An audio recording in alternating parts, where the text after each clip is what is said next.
my entire 4 years. Wow. The parking lot, the tailgating, that's where the party was. I have not been, you got to take me one day to a Spellhouse homecoming. You know where to find us. Because I've honestly never been. That's a travesty. So hey, we are officially live on Facebook. So, but I mean, we don't have to stop. You know, the pre-show conversation is always the best. You know, the pre-show is always the best conversation. So, but no, I've never been to a Spelman Morehouse homecoming. I feel like I'm probably going to be judged from. I'm judging you, yes. Man, I mean, it's right. I mean, it's just a lot. It's like, you know, like, where am I going to homecoming? And then, you know, I want to go with somebody I know, so I don't have to deal with parking issues, getting around. Please, whatever, Jeff. So you can take me and Katha. Come anytime. Come any homecoming when we actually have a homecoming. So when everything open back up, we'll have right. We can go. Pretty much. I'm in.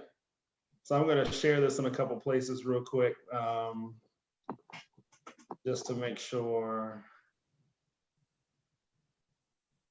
you know, we get a good showing.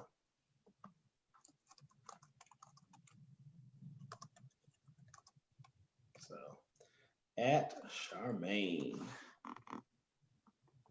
Yes, this is going to be a really good conversation. I'm excited about it. Just so that you guys know, it is my watch says 6:03, so we'll probably give it to about 6:05, maybe 6:04, and then we'll jump right in and get started. Is that cool with everybody? Yeah. Hey, welcome everybody in the comment section. By the way, if you're watching, give us a thumbs up, say hey, so we know you're watching.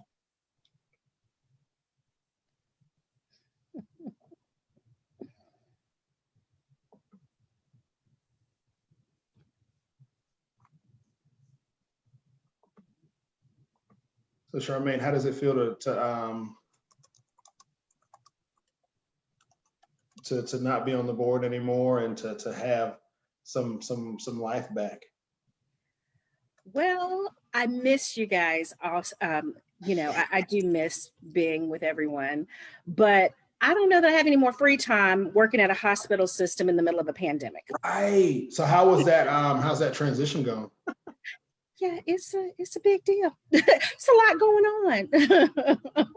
Yeah, man, I bet. We yesterday's conversation, we had RN from Northside on, and so he worked in the emergency room, and he said everything is just different. You know, he's worked in the emergency room for, I want to say he's worked in the ER in some capacity for about 5 years now, and he said it's totally different than like pre-COVID to now. He's just like, you know, but one of the things he did say though, hey Miss Harris, hey Miss Wilkinson, hey Chattel, Greg Cashman, all of our friends are watching. One of the things he did say yesterday though that was beneficial and really good for survivors was that now because of COVID, you're not allowed to have guests in your room in the hospital. Mm-hmm. In the hospital. So he said once you check in, you know, unless you are you know, unless you're a child or unless you're incapacitated in some way, you're not allowed to have any guests in your room. And so he said what that has created is an opportunity for them to have a lot more open conversation with those who they think are victims of domestic violence. Whereas before, you know, your abuser would just walk back to the room with you. Absolutely. And if they thought anything, you know, they kind of have to ask him to leave, but he wouldn't really. You know, so now he's like, you know, because of COVID, it's like, hey, you're not allowed back. Right. And so he's like, that's it is, and it's interesting kind of the things that have come out of COVID. And how do we, you know, kind of incorporate some of these things later on? You know, like this is one of the things that I love doing, and we didn't start this until COVID. And so I'm like, all right, this is definitely going to be something that we continue post-COVID. So, hey, my watch says 6:06, so we're gonna get started. You guys ready? Ready to go? Yay! All right, so cool. Hey, all right, welcome everybody. This is the last the last kind of domestic violence conversation we're going to have as we lead up to our gala on Saturday. And I had to save the best for last. I am super, super excited to welcome two good friends of mine. And, real quick, you guys know me, I'm Jeff. I'm the VP of Development and Marketing for Partnership Against Domestic Violence. I've been with you every day this week and all the other lives that we've done throughout the course of COVID, but it's not about me. So I'm going to pitch it really quickly. I'm going to first, Miss Katha Blackwell, tell us who you are and why you're here, what you do. Hello, everyone. I'm Katha Blackwell. I'm the Vice President of Shelter Services and Supportive Housing with Partnership Against Domestic Violence. I oversee our emergency shelters as well as our supportive housing projects that we have and an array of a variety pack of services that we provide to survivors. Yes, thank you. So Katha is always one of my favorite guests on the show. Every time I get an opportunity to do a Facebook Live, if there's some way, form, or fashion I can incorporate Ms. Blackwell, I'm going to do it because she's super smart. She's a wealth of information. She knows everything about everything domestic violence. And so I say that all because if there's a question, whether it relates to today's topic or not, if there's a question that y'all have about domestic violence, drop it in the comment section and I'm going to ask Ms. Katha because she knows everything. So that's just the reality of it. And I'm not lying. Katha Blackwell knows everything about domestic violence and she's here to be a resource for you guys. So if I can bring those internal resources that we have in the organization directly to you, that's what this is really about. And then my other guest, even though she's a little bit mad at me today, but she loves me with all of her heart. My good friend, former board member, Miss Charmagne Helton. Miss Charmagne, tell us who you are and what brought you to the PADV family. Well, I'm Charmagne Helton, and I am both a former board member. I served for 6 years on the board of directors for PADV, but long before I served as a board member, I was a client and came to PADV through the Gwinnett shelter, which truly saved my life. Thank you so much. And so one of my goals is to get Charmagne to come back to the board and serve 6 more years. So if you, in the comment section, if you'd like to see Charmagne come back to the board, just give us a thumbs up because we love her and miss her. And she's a marketing genius. So actually, if you do have any marketing related questions, not in this live, but find her and you can ask her because she's a marketing genius and she quasi taught me all the things I know. But I'm going to jump in here. First question right off the bat, Miss Katha Blackwell. Oh, really quickly. So really, and I want to make sure we frame this right way. So today, we spend a lot of time in this organization and other organizations when we look at domestic violence, we always talk about the violence and we talk about we want survivors to share their story. But today I really want to focus on what happens after the moment you said, I'm done and I'm leaving. I want to paint and it doesn't have to be a rosy picture because it's not rosy, but I want to show the people watching today that there's hope after that moment, right? And so that's where this conversation is going to go. But again, feel free to ask any questions you like, but really I want to focus today's conversation with Ms. Blackwell and Ms. Helton around hope and how did Ms. Helton find hope? But then also, how do we give hope to survivors that may be watching this today? So first question, Katha, what makes leaving domestic violence relationships so difficult? One of the main things that makes leaving an abusive relationship so difficult is the lack of financial means to do so. That's one area. For clients for people who want to get out of an abusive relationship, they need to have the means to do so. They need to have the money. You can't just leave your home and not have the means to go somewhere else or travel somewhere else. So not having the financial means to get out of the abusive relationship is one reason. And then on top of that, we have to keep in mind that this is a relationship. So to us, this person is an abuser, but to a survivor, this is their husband, this is their boyfriend, this is their lover, this is their friend. And so it can be really hard to get into the mindset of just leaving this relationship when you've built up a history with this person. And so a lot of times, like we've said in the past, survivors just want the abuse to stop. Their intention wasn't to end the relationship. They wanted the abuse to stop. So financial barriers as well as that relationship component are some of the key things that hinder people from being able to leave the way that they would hope to. You know, and one of the things, Katha, I sit back and I always listen. One of the reasons why I love having you on the show, because you always educate me in this field. And every reason, every survivor may have a totally different reason for choosing to stay in that relationship, right? And one of the things I wanted to get from both you and Charmagne, at any point, if there's a question I ask Katha that you want to say, hey, I got it. I got answers to that one too. Jump in here, because that's what this is about. But one of the things that kind of upsets me a lot, and you hear it a lot, is when you hear people say, well, why doesn't she just leave? Right? Charmagne, I see you shaking your head and smiling. Why is that such the wrong thing to ask somebody? Or why is that such a wrong thing to say to people? Well, I just think it is a lack of understanding. I think Katha really did explain a lot of the issues that survivors are facing. It's not just financial. Why didn't she just leave? Well, maybe she didn't have the money to just leave. And how long could she be gone? Was it her house? Did she have to stay in a hotel? It was, also, I don't think you consider the family factor either, especially if you have children. There is no just leaving. You're going to still have to have some interaction with that partner. I can't tell you how many times I've been asked, why didn't you leave the first time he hit you? But when you have the family, when you have the religion, I actually reached out to a pastor when I was going through the roughest part of my relationship, who encouraged me to pray and stay, which is mostly what pastors, I think, many perhaps at that time, did: pray and stay. So I think people should consider it's more than just he hit me, I walk out, and that's the end of that. A lot of times there's so much more to it than that. Hey, I do want to make sure I let you know your friend Joanne said you should return to the board. So just want to throw that out there to you. Joanne. So, Katha, the statistic that jumps out to me when we are in this space of talking about, leave or go, whatever, is that a survivor will leave and return to their abuser at least 8 times before she stays gone.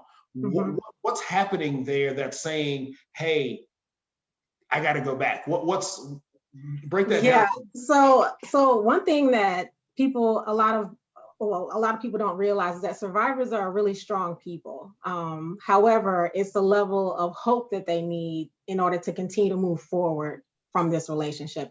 And like we talked about before, sometimes abusive relationships are almost like an addiction. You're drawn to this person, you're in a relationship with this person, you have the hope that this relationship will get better. You have the hope that things will change. And if for instance, if you leave this relationship and there's no one showing you that there is a better way, there is a better life on the other side of this relationship, then of course you're going to go back. We see that in the shelter you see that in the shelter when you have clients who are trying to get a job, but they can't find one because, they don't have the skill set, or they don't have, the right appearance, or they can't talk the way that they need to talk, or what have you. And then you have those who want to get their own place, and they're looking at all the barriers, and they're like, it's easier if I just go back home.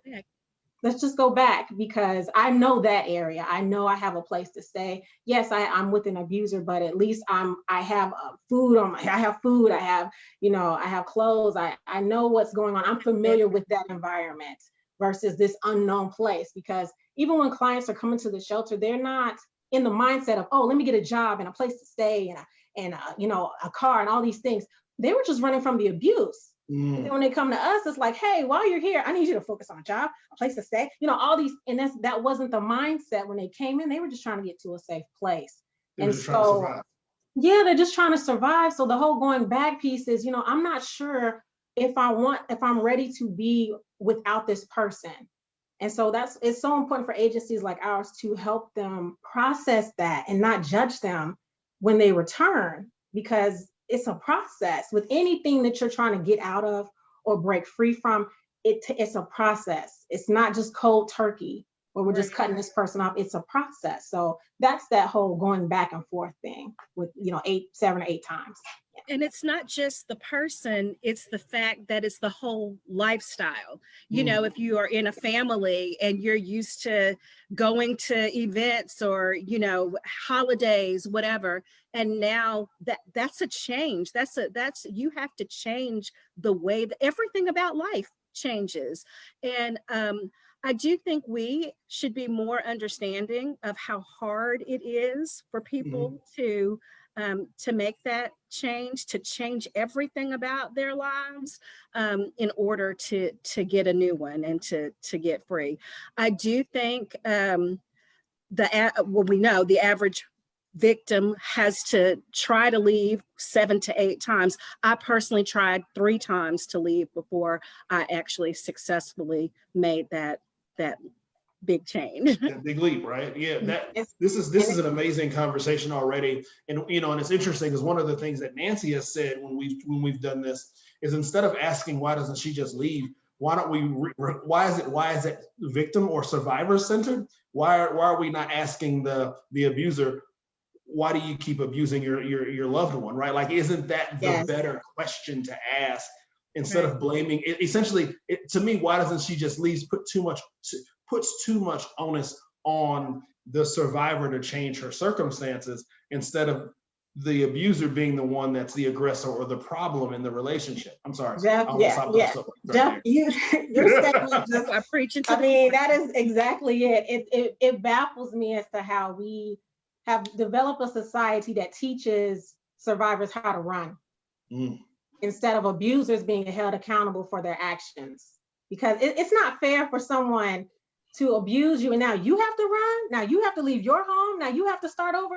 That is not okay. Right. And so it's like, it baffles me as to, this is the culture we're in, where we're training people up on how to run, instead of this abuser, someone, they physically assaulted this person. There's an abuser in their home. Why isn't he being held accountable? Regardless as to whether she recanted or what have you, right is right and wrong is wrong. So why is this happening? Why is this okay? I mean, it frustrates me. I that question alone, why doesn't she leave? Why is all this on her shoulders? Why doesn't he stop? Okay, I got Katha fired up. Hold on, pause. Charmagne, let me ask you. let me go to Charmagne. Let me go to Charmagne. Hold on. Let me, it's all right, Katha. Let me dab the sweat off your forehead. Miss Charmagne, we're gonna give Katha a second to calm down. So talk about the moment you decided to leave that, because you said previously that it took you 3 times to finally, I'm gone. Talk about that moment when you said, boom. What were you feeling? Give me, just take us back to that moment. Well, I can't say that that's a fun moment to go back to, but it was the 4th of July weekend, and my husband had come home early in the morning, mad, and gunning for his favorite target, me.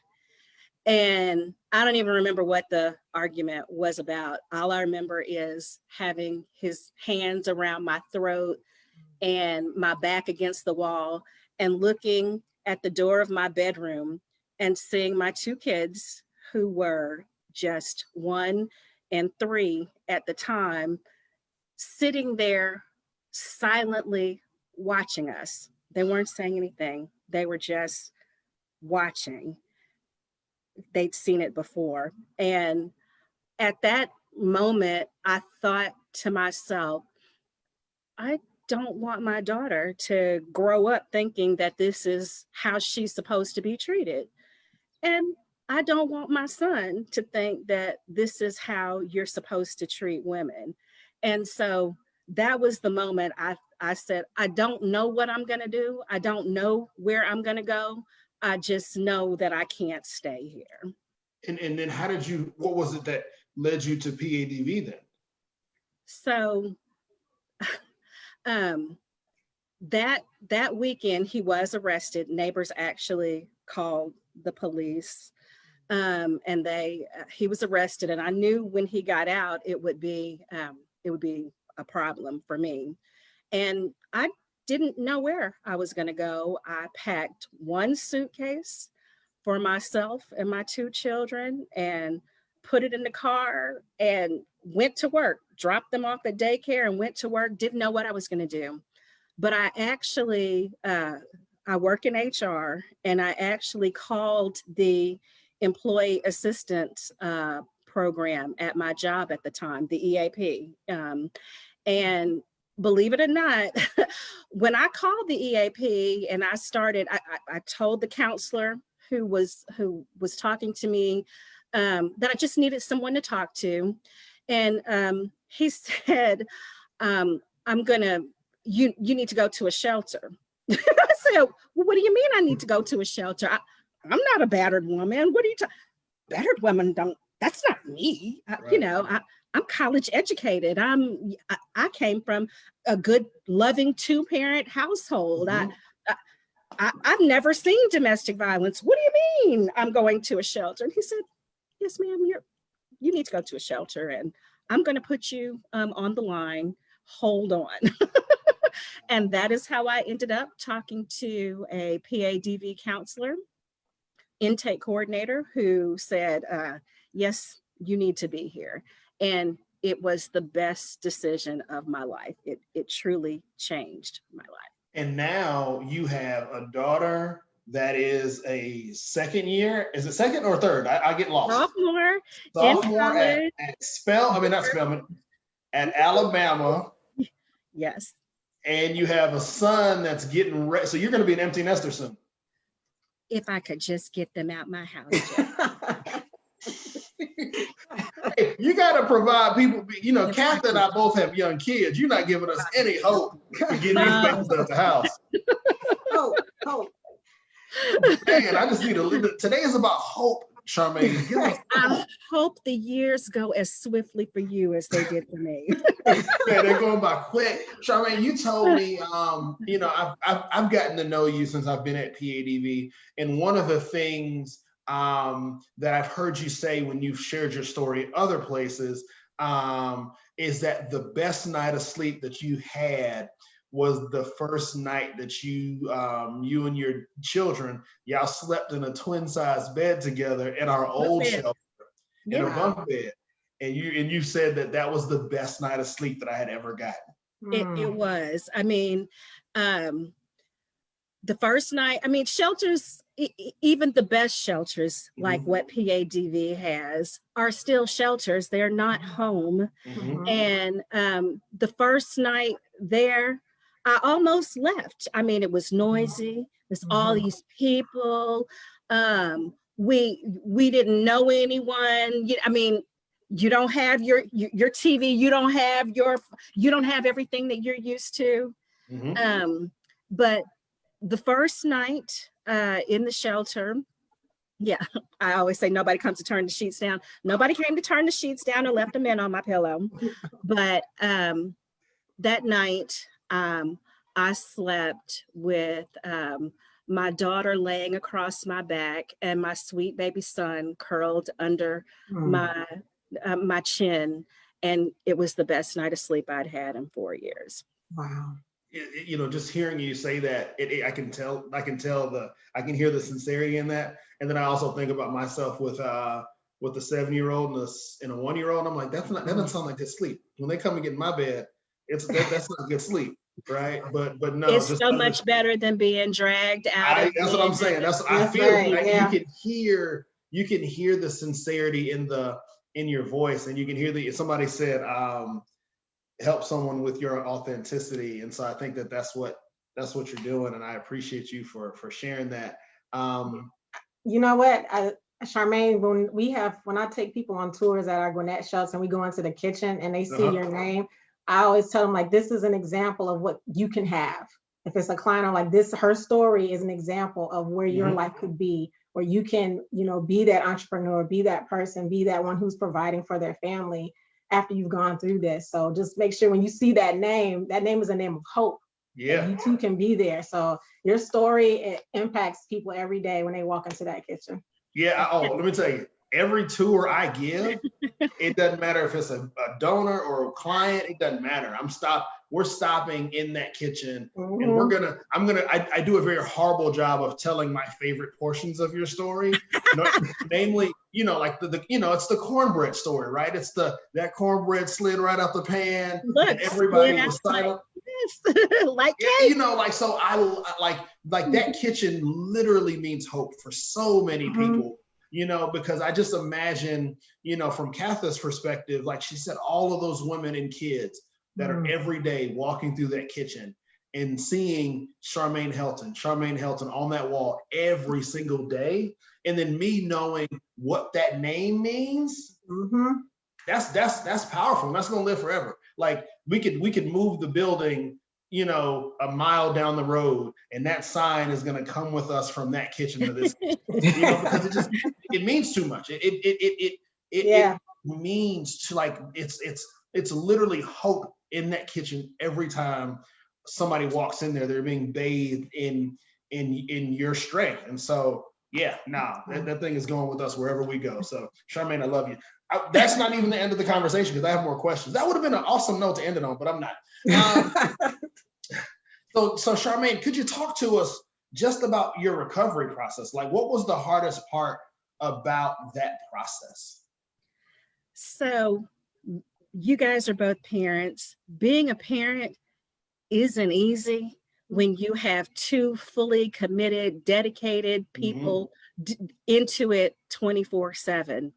And my children were 1 and 3 when I left. Today they're 18 and 20.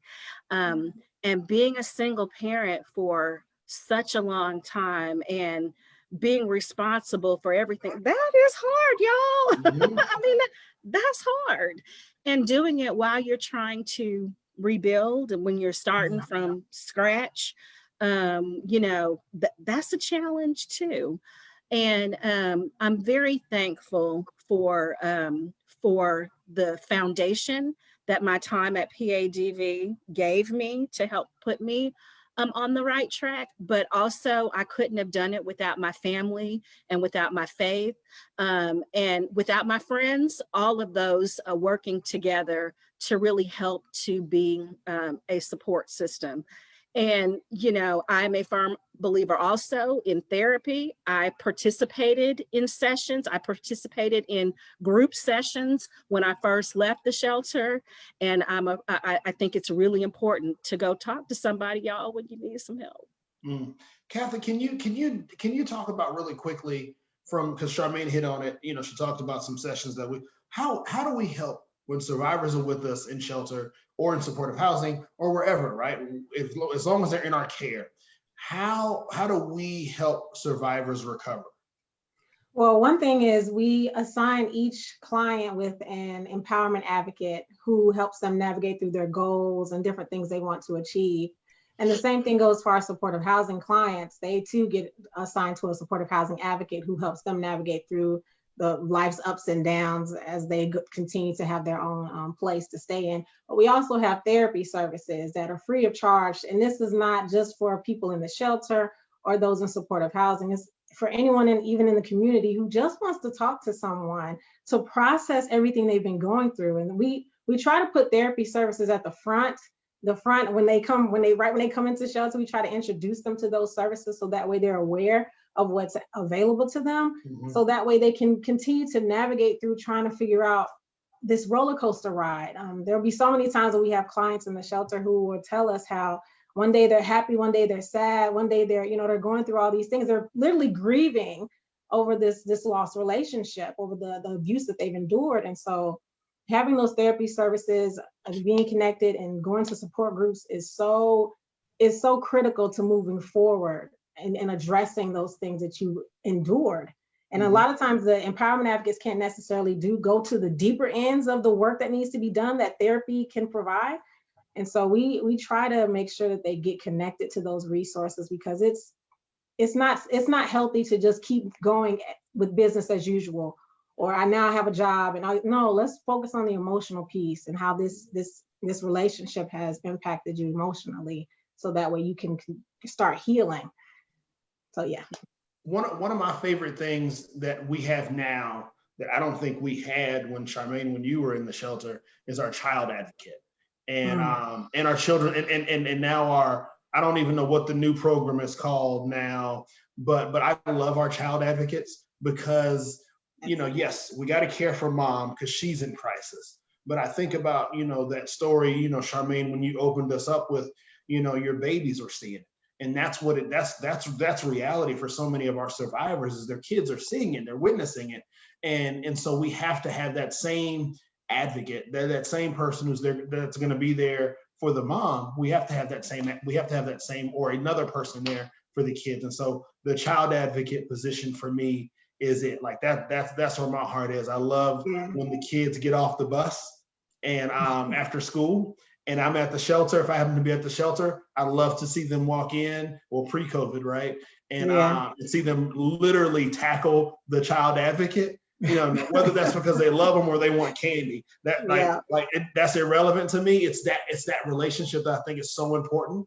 So kind of bridging the gap between why this is so important with Hearts with Hope, right? Is all of these services that we provide are always free of charge.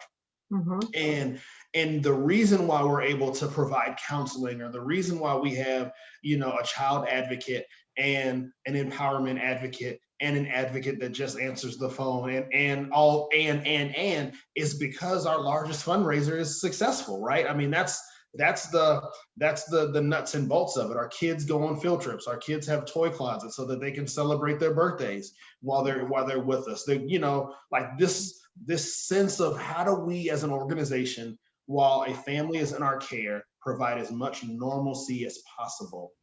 The way we do that and the way we pay for that is obviously with the strong support from the community, right? And so if you're watching today and you want to support the mission and vision of PADV, you can go to our website, padv.org.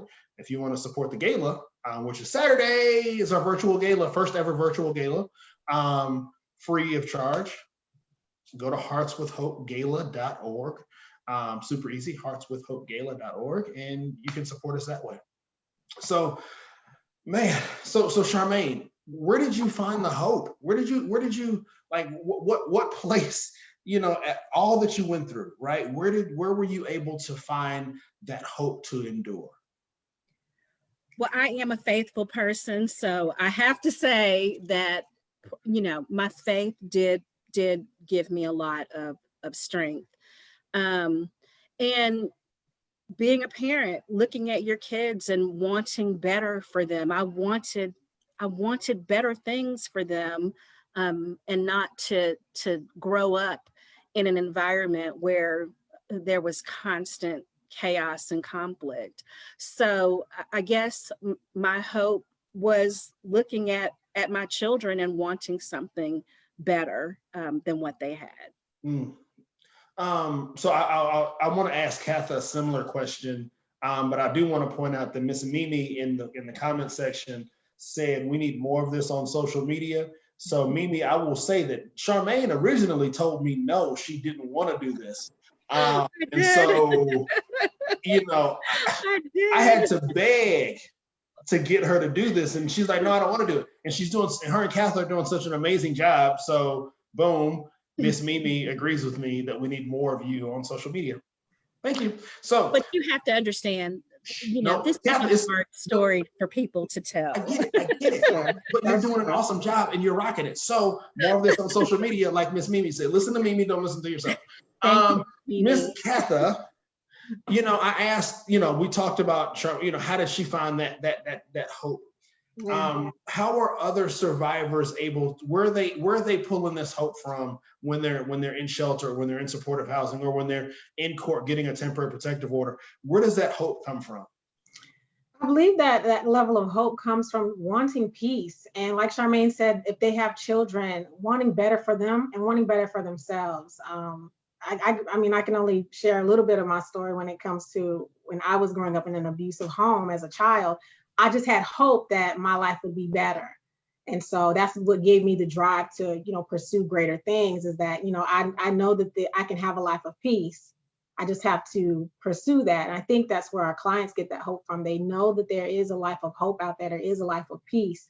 It's just a matter of pursuing it. So, and as you see other people around you who aren't in abusive relationships, it gives you hope that you too can have that same thing. Yeah. Katha, I've been a part of just kind of, seeing you interact with some of our clients, and to be fully transparent with you, I think you give them hope. I mean, just the way you carry yourself and the way that you interact with them. And then in sometimes the tough love that you give, the demanding more of themselves. I think you do more for our clients than I think you just say. I'm the vice president of shelter and supportive housing, right? Like, it's not just just the vice. I mean, I think you are pouring into families, man, in a way that I am willing to bet some of them can look back on their life and go, I wouldn't be where I am today without Katha Blackwell. So I'm just gonna put that out there. Wow. Just put it out there. So don't be modest. Charmagne, the same thing, because I've heard you share stories about your time in shelter and how you were pouring into women as well. So I think that there are women that both of you guys are families. I'll say, listen, let's do that. There are families that are touched by both of y'all that owe where they are today, violence-free, probably living in an apartment like rock stars, probably sending 2 kids to college like Charmagne is soon. So you guys are doing it, and we appreciate you so much. Miss Joanne said you're a natural and you're gonna do more social media with me, Charmagne. So No. don't be mad at her. I'm assuming she's one of your sorority First Facebook sisters. Live I've ever done. First of many. Thank you, Miss Joanne. I appreciate you so much. Katha, I want to throw a quick question out to you. So survivors come to us in kind of varying emotional states. How do we help them find that hope again? How do we, what are there other services that we kind of help kind of dig them out of that, I don't want to say emotional rut, but I think you know where I'm going with that question. Well, for our clients, one thing I stress to staff is that we need to meet the client where they are. Mm-hmm. And I've said it before, if your client is on A and you're on Z, somebody's in the wrong places. It's not the client, it's you. So we have to be on the same page with where they're at and where they're going with their emotions, and not try to push them to hurry up and get over this. Push them to hurry up and get a job. No, we need to stay with them and positively walk them through this process that they're going through. During this time while they're with us, for those who are ready to move forward, like they've said it, they're like, no, I'm ready to move forward. I just need to get going. We connect them with ClearPoint Credit Counseling Services and a variety of community partners in Gwinnett County and Fulton County as well. And so we try to meet them where they are. If they're ready to move forward, we connect them with those resources to continue to move forward in a way. If they're not clearly sure just yet, we do that intensive safety planning with them about, in the event that you decide to return, this is what you can do to stay safe in your home. And so we try to stay where they're at and not try to pull them in a particular direction, but try to just let them know that at any point in time that they need us, we're here for them, even if they don't do exactly what we would like for them to do, but that we won't judge them. We'll be here when they're ready. This is awesome. I love you guys so much. So Miss Charmagne, how have these moments, and you can pick the moments, right? How have these moments kind of impacted how you've raised your kids? I am very appreciative of the opportunity to be their parent, which probably makes me a pushover as a parent. Oh, hey, can you go get them and ask them that? Like, don't tell them I said that. They're in the house. They heard you. I know. But I am grateful every day for the opportunity to be where we are now. I hear them coming down the steps. I am grateful every day to be their mom. And I really do appreciate that I got to have a second chance at this thing.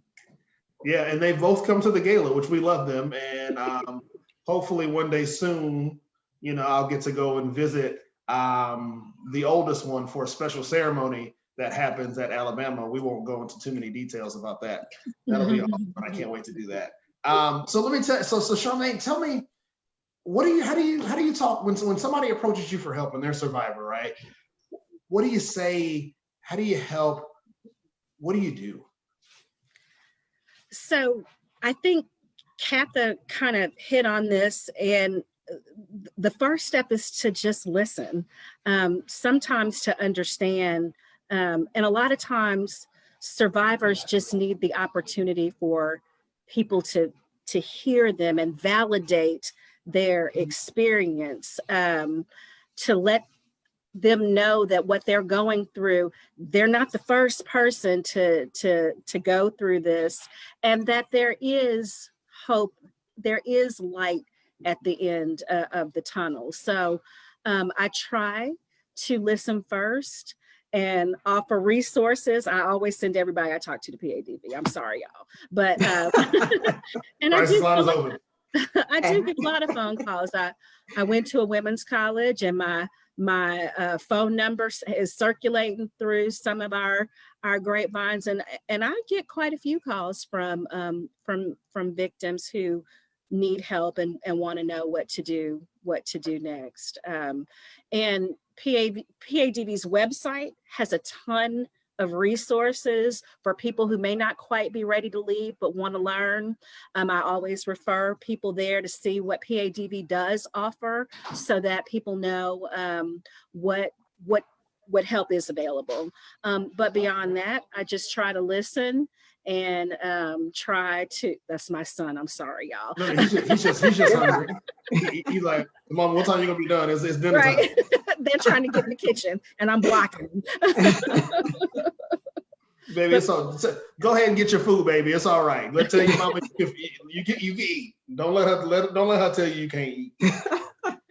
You know, one of the things that you said that jumped out at me, Charmagne, was you said that there's light at the end of the tunnel. And I love hearing that, but I always rephrase it a little bit and say that somebody had to walk in darkness to hang that light, right? Yeah. And so to me, you are that person, right? Like, you're the person who walked through that darkness to hang that light, and now so many people are following behind you, and they're able to have that hope because you said, I'm gonna endure and I'm gonna get to that end so I can hang this light for somebody else. So thank you.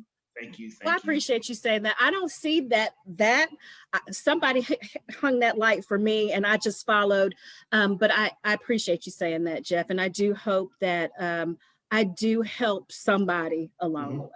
Yeah. So honestly, guys, I know I kind of stole this whole conversation there, and I was supposed to at some point today open it up to the comment section for questions. So I'm going to give you guys about 3 seconds. If y'all have questions for Charmagne or Katha, please throw them in the comment section.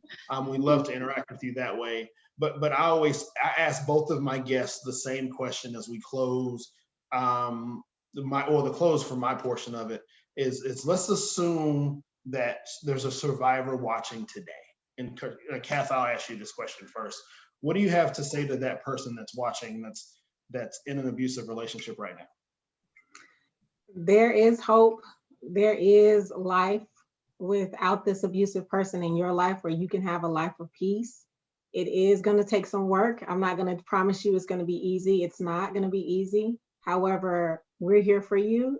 Even if you just want to talk, you can just easily call our crisis line if you get a chance alone. But we're here for you. And if you're ready to take those steps, we'll walk with you. Awesome. And Ms. Charmagne, same question for you. If there's somebody watching, that's a survivor, or they're living in it, or they just got out of it, what do you have to say to them? Don't give up. There is hope. You can do this. You can do this. You can be free of the abuse, and you can have the life that you want. Yes, as Katha said, it won't be easy. Every day won't be easy, but it is so much easier than living your life with that burden on your back. So don't give up. Keep trying. Awesome. Let me tell you guys, I appreciate you guys so much for joining today. Just to close us out, Ms. Charmagne, don't get mad at Miss Joanne when you get off today. You know, don't call her and text her and then be too mad. As soon as I can get back to my phone, Joanna's getting a text. We love you. So no, in all seriousness, thank you guys so much. I do want to make sure that you guys that are watching today have access to the resources of PADV. And so if there's ever anything that we can do for you as an organization, you can obviously visit our website, www.padv.org. All of our social channels are at PADV Atlanta, so you can find us on Facebook, Instagram, and Twitter, and LinkedIn. And so no matter where you are, whatever you need, you have access to PADV. Right there on our homepage, obviously, is our information about our Hearts with Hope Gala. So if you want to participate with us this Saturday, it is free of charge to register. And we'll have a live virtual gala, and it's going to be amazing. If you are a survivor of domestic violence, or if you're in it and you need to talk to somebody, I encourage you to pick up the phone. You can call our crisis line. It's 24 hours a day, 365 days a year. The organization is taking extra special precautions during the time of COVID, so we can keep you safe even in this time. And so our phone number, our crisis line number is 404-873-1766. 404-873-1766. So again, I just want to thank you guys so much for joining us, from everybody watching us right now. Just thank you to Ms. Katha, Ms. Charmagne. This has been an amazing conversation. And this concludes our week of programming for the gala. I mean, this was an awesome conversation. And we can't wait to have Miss Charmagne back on, right, Charmagne, on the hot seat. Yeah.